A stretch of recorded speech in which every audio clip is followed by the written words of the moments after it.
Inilah mengapa saya kadang merasakan ajaran budi pekerti menjadi sangat penting sekali. Seingat saya sampai kelas 2 SD dulu saya masih mendapatkan pelajaran budi pekerti. Budi pekerti itu sifatnya universal, tidak terbatas pada satu agama. Artinya apa? Berlaku untuk semua umat yang beragama apapun, itu budi pekerti. Ya. Jadi ini bukan sesuatu yang hanya menjadi milik salah satu golongan, salah satu agama, sehingga ajaran-ajaran budi pekerti di kelas 1 SD dulu yang saya pelajari, kelas 2 SD yang kita dulu pelajari, mungkin pernah itu lihat, masih membekas di hati kita kan. Betapa kita diajarkan bahwa kita harus mementingkan kepentingan orang lain, betapa kita diajarkan bahwa kita harus menghormati orang yang lebih tua daripada kita, ya. Kemudian kita diajarkan sopan santun, kalau sedang berjalan melewati orang yang sedang duduk atau orang yang lebih tua, kita harus membungkukkan badan kita. Hal-hal seperti itu sesungguhnya sangat indah sekali kan, dan sepertinya sekarang sudah hilang, sudah mungkin tidak dipraktekkan lagi, dan sebaliknya malah kita dipertontonkan, diberi pertunjukan bahwa balas dendam itu boleh, marah-marah itu boleh, mencaci maki itu boleh, berteriak-teriak dengan penuh kemarahan itu boleh. Kalau hal-hal seperti ini menjadi budaya di negara kita, maka negara kita berada di ambang kehancuran pasti. Karena apa? Nilai-nilai yang dianut di dalam berbangsa dan bernegara adalah nilai-nilai yang tidak mementingkan atau menghormati kepentingan orang lain, tidak menghargai orang lain, bahwa membalas dendam itu boleh, mementingkan kepentingan kita sendiri, mementingkan kepentingan kelompok sendiri itu. Dan sekali lagi berbicara tentang budi pekerti, maka sesungguhnya Mahamanggala Sutta yang sudah kita pelajari sampai 8 seri, hari ini adalah seri yang ke-9, itu pun juga selama ini yang sudah kita pelajari juga berisi tentang peraturan-peraturan yang bersifat mempunyai nilai moral, budi pekerti.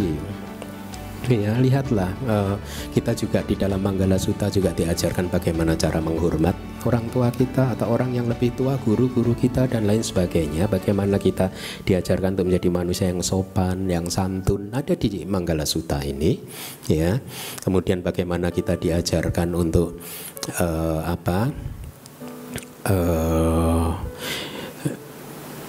misalkan sabar, ya, atau yang minggu lalu yang sudah kita pelajari kepuasan, puas dengan apa yang sudah menjadi milik kita, sehingga kita tidak lagi mengejar-ngejar sesuatu yang bukan milik kita atau sesuatu yang bahkan sebaliknya milik orang banyak. Mereka yang berkorupsi adalah mereka yang tidak mempraktekkan nilai moral budi pekerti yang diajarkan di Mahamanggala Sutta. Tidak ada kepuasan di dalam hidup mereka, sehingga akhirnya mereka korupsi, mengambil harta benda milik orang lain, ya. Kemudian tega untuk bahkan tidak pernah memikirkan betapa mungkin orang lain akan menderita gara-gara perbuatan-perbuatan mereka seperti itu. Jadi nilai-nilai luhur ini sudah mulai lenyap, dan inilah mengapa Mahamanggala Sutta menjadi penting sekali untuk semakin disebarkan ke seluruh rakyat Indonesia. Ya, bahwa kita memerlukan praktek-praktek spiritual yang benar-benar luhur, lembut, tidak saling menyakiti, ya, yang senantiasa melihat ke dalam bahwa agama itu adalah untuk pengembangan spiritual pribadi. Agama adalah urusan pribadi, ya, untuk mengembangkan diri kita sendiri, ya. Agama bukanlah sesuatu yang harus kita pakai sebagai sebagai alat pukul untuk mukulin teman-teman kita. Kamu agamanya apa? Buddha. Agama Buddha sudah mempraktekkan Pancasila belum? Belum. Oh, berarti kamu pantas dipukulin. Tidak. Agama bukan alat pukul untuk mukulin teman kita. Agama adalah satu peraturan, satu ajaran yang kita manfaatkan untuk meningkatkan kualitas spiritual kita. Bukan meningkatkan kualitas spiritual orang lain. Kita dulu harus kita tingkatkan. Transformasi harus dimulai dari dalam diri kita. Mereka yang masih dipenuhi oleh emosi-emosi negatif adalah manusia-manusia yang tanpa daya, dan manusia tanpa daya seperti ini tidak bisa diharapkan untuk bisa menolong orang lain. Tidak akan bisa. Orang yang emosional pasti tidak akan pernah bisa menolong orang lain. Perumpamaan yang diberikan oleh Buddha itu adalah seperti ibaratnya seseorang yang tenggelam di dalam lumpur, maka dia tidak akan pernah bisa menolong temannya yang juga tenggelam di dalam lumpur. Paham? Kalau Anda sendiri masih tenggelam di dalam lumpur emosi, kotoran batin, maka Anda tidak akan pernah bisa menolong orang lain. Seperti orang yang tenggelam dalam lumpur tadi, semakin dia ingin menolong orang lain, semakin dia akan tenggelam sendiri. Oleh karena itu agama itu adalah untuk proses transformasi batin kita sendiri. Dan inilah yang menarik dari Buddhism, bahwa selama ini sejak kelahirannya sampai hari ini Buddhism selalu mengajarkan kepada kita untuk melihat ke dalam diri. Tidak ada satu tempat pun di dalam Tripitaka yang Buddha mengajarkan kepada kita boleh marah-marah. Tidak ada.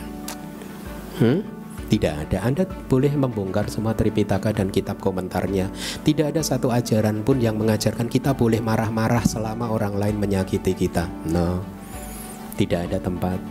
Ya, kita boleh balas dendam. No, tidak ada tempat. Ya, bahkan ada aturan kan yang akan kita terapkan di sini. Aturannya itu sederhana. Kalau ada dua orang bertengkar marah-marah, maka siapa yang benar, siapa yang salah, tahu nggak aturannya? Yang salah adalah yang marah-marah. Dua orang nih bertengkar nih, terus laporan, Bante ini saya ini berantem. Nah, saya tidak akan menyelidiki kasusnya apa, cukup saya tanyakan dari dua di antara kalian siapa yang marah-marah. Si A, Bante. Oh ya sudah, yang salah si A. Tetapi masalahnya begini, nggak perlu. Marah salah. Bukankah ini peraturan yang bagus ya, code of conduct yang bagus ya? Mereka yang marah, mereka yang salah. Lalu yang benar yang mana? Kalau dua-duanya marah lalu salah semua, Bante, siapa yang pertama kali minta maaf? Si B, Bante. Oh ya berarti si B yang benar. Sederhana kan peraturannya kan? Hai, saya Salin, murid sekolah Minggu DBS. Terima kasih sudah nonton video ini. Supaya tidak ketinggalan video lainnya, klik subscribe dan bunyikan loncengnya. Ting, ada saran dan pertanyaan? Silakan tulis di komentar. Suki Hontu, sampai jumpa.